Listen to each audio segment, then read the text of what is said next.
مفتی صاحب کبیرہ گناہ کون سے ہیں؟ سب سے بڑا گناہ کبیرہ شرک ہے، پھر فرض نماز جان بوجھ کر قضا کر دینا، والدین کو ستانا، قتل کرنا، سود کھانا، داڑھی کاٹنا، یہ بھی اس میں داخل ہے معذرت کے ساتھ، اور یتیم کا مال کھانا، وراثت نہ دینا بہنوں کو۔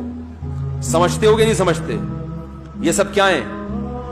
کبیرہ۔ رمضان کا روزہ جان کر چھوڑ دینا، حج فرض ہے پھر بھی نہ کرنا، اور رشتہ داری توڑنا۔ ایک سال سے بھائی بہنوں میں بات چیت بند ہے، کوئی ان کو ہوش ہی نہیں ہے یار، ایک سال گزر جاتا ہے بات چیت نہیں ہو رہی ہے، ناراض ہیں، ایک دوسرے کی جڑیں کاٹ رہے ہیں۔ ایک صحابی نے عرض کیا، یا رسول اللہ میرے بھائی مجھ سے بات نہیں کرتا، سال بہت عرصہ ہو گیا۔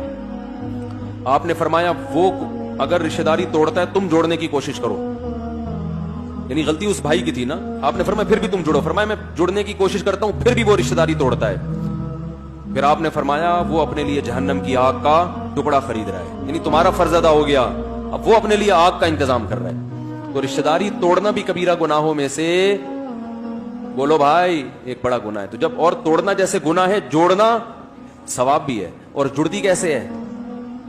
روکڑا، بھائی کو ہدیہ دیا کریں پیسے، بہن کو پیسے، لفافے میں پیسے، پیسے کم بخت سانپ بن کے بیٹھ گئے ہیں، خرچ کرنے کے لیے تیار نہیں ہے، روکڑا خرچ کرو۔